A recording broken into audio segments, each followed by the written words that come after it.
guys, welcome back. I'm Lily Pebbles and today I'm going to be doing my February favourites, and as usual I thought I didn't have many, but then when it came down to it I've actually got loads, so I'm going to get started and whiz my way through them. So first up is something a little bit different, and it's a hair perfume from the brand Unite, which I've spoken about before. I absolutely love their 7 seconds detangler. It works amazingly but it also smells really good, so I knew these would be nice, and I think there are just 2 scents, and the one I prefer is Alana. And basically a hair perfume, obviously you can spray your normal perfume on your hair, but it actually really dries out the hair. And the idea of this is a scented spray that you can spray into your hair, and it won't only not damage your hair, but it helps your hair as well. It's got like UV defense stuff in it, and it protects your hair, makes it kind of nourished, and it smells really good too. I'm just going to spray a bit in.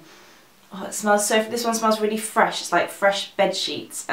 And it's not too overpowering that you can't wear perfume at the same time, like a different scent. It's more like if you brush past someone, they'll be like, your hair smells nice.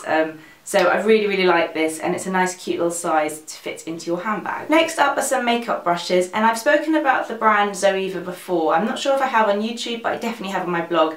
They are a really good affordable makeup brand. They do really good makeup as well. I like their blushes, but their brushes in particular are so good because they are just like MAC, but so much cheaper. They're really affordable, and they've recently brought out this rose gold collection. So it's black with rose gold detail, and I absolutely love it. I think they're so nice. There's some really good brushes in there. This kind of angled cheek one is so nice. The huge powder one is really good for my Hourglass ambient lighting powder.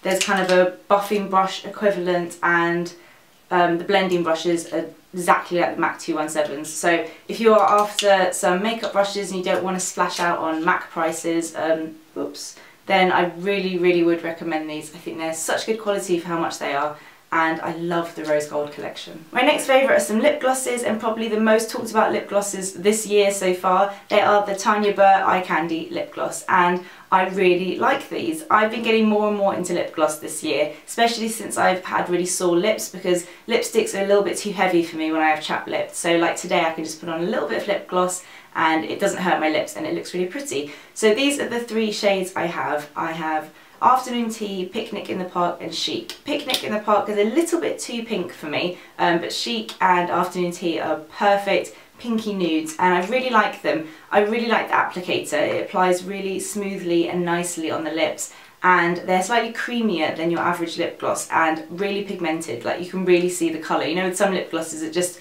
they all look just a little bit glossy with not much colour. This is like proper pigmented lip gloss, and they're really affordable. They're like $6.99.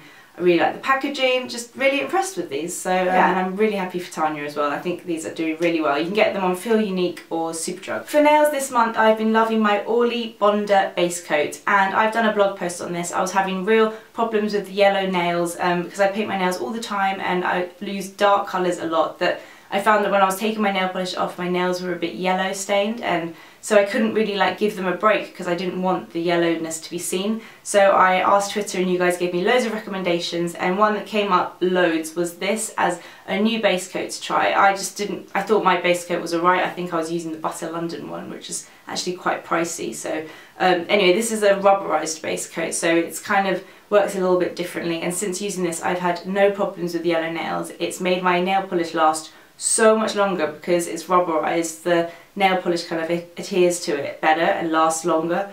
I just think this is the best base coat, and I will keep repurchasing this forever. I'm so happy with it. An old favourite that's crept back into my life is MAC Strobe Cream, and I haven't bought this for ages, but I was in MAC with Anna recently and they have the little minis by the counter, so I thought I'm going to give it another go because my skin's been looking a little bit dull recently.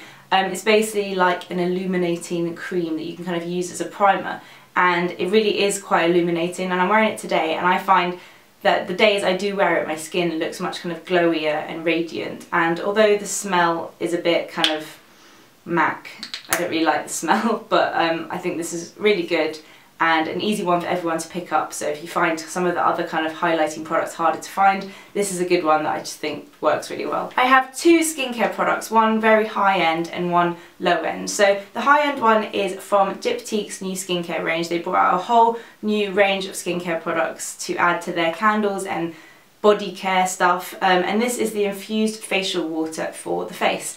and it's basically just infused water. So I've been using this on cotton wool as a sort of toner. I use it in the morning when I wake up, and I use it after I cleanse, before I moisturise in the evenings, and I really like this. The smell's kind of funny, like it's not the nicest smell ever, but it kind of smells a little bit rose-like, a little bit like grape water, and it's just been working really well. I am going through it quite quickly, so it's probably not worth it for the price, but I've really enjoyed using this and my skin seems to really like it. On the lower end of things, I finally found an affordable cleansing balm. I'm so happy about this. It's the Merumaya Melting Cleansing Balm, and I've seen Caroline Hirons talk about this before, so I knew it was going to be good. But for £14, I didn't really know what to expect, and it's really, really nice. It's a cleansing balm that comes in a tube, which is already points for me because I hate scooping things out of a tub. So it comes in a tube, and it's a little bit more kind of oily than the Emma Hardy cleansing balm and the Sarah Chapman one. You start rubbing it into your face and it kind of spreads around really easily, and then if you mix it with water, it emulsifies and turns into a bit of a milk. So it's slightly different than the higher end cleansing balms, but it works just as well. It makes my skin feel really clean, gets rid of all my makeup because of the oil, it just kind of breaks it down, and when I wash it off my skin feels nice and moisturised. So I definitely recommend getting this. You can get it from John Lewis, I think, and Debenhams. I will link them down below. But yeah, a cleansing balm for £14, finally. There's been one eyeshadow that I've been reaching for pretty much every day this month, and it's an old favourite that I've had for a long time. This is my MAC palette, and here it is inside. It's this one right bang in the middle, and it's Patina.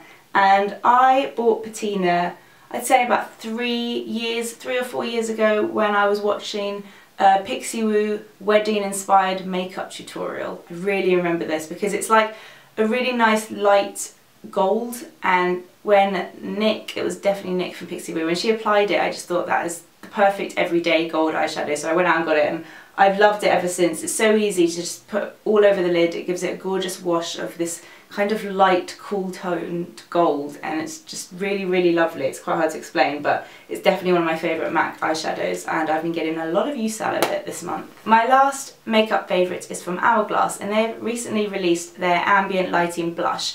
Of course, you know I love the ambient lighting powders. I have dimmed light and diffused light, and everyone talks about them. They are great powders, so I was really excited to hear that they were doing blush versions, and the packaging is slightly smaller than the powders, but inside they look beautiful. They all have this different kind of like swishy swashy print, and this one is Mood Exposure, which is the one that I have, and in the pan it kind of looks like a muddy brownie, not really sure what this is going to look like on my face kind of shade, but when I applied it, it's so beautiful. It's like a plum colour, so it's really nice. You can kind of even contour with it a little bit, but it's just a really pretty blush, and it's kind of a nice change from the peachy pinky blushes that I have so many of. So I've been using this every day, and it's so soft and easy to apply and blend, and I'm really, really impressed with these. I definitely want to get another shade, but I just can't decide which one. I'm going to have to go and swatch them when they're in store and pick my favourites. So the final favourite this month is a random one, and it's from Tea Pigs, which is a tea company, and it's the Licorice and Peppermint Tea. And I wanted to include this because I'm the sort of person who would say licorice and peppermint tea, absolutely no way, that sounds hideous. I hate licorice. Black licorice is one of my most hated things in the world, but this doesn't taste like licorice at all. It tastes like a sweet peppermint tea because you get the taste of the peppermint, and then the licorice, which is like the sweet part, you can kind of just feel it on the side of your tongue where your like sweet taste buds are, and it's just a really nice like sensation, and it tastes delicious, and one tea bag is really strong. You can use it for like 2 or 3 cups, I'd say. I really love Tea Pigs. The quality of the tea is really nice. They come in these nice little like silk tea bags. I got one of those starter sets to try all the different teas, and this is the one that I was really impressed with, so I bought a bigger pack, and I've been going through it quite quickly, having them in the evenings. They're just so relaxing and soothing and sweet, but not too sweet. Perfect after dinner when you're full, and I absolutely love this. So that's been my February favourites. I hope you've enjoyed seeing all the products that I've loved this month. Comment down below and let me know what your one favourite product from this month has been. I would be really interested to know. Thank you so much for watching, and I'll see you guys in my next video. Bye! They look like this. They have, this is just the label, but they have a zip down the back, and then they have this like cutout on the side.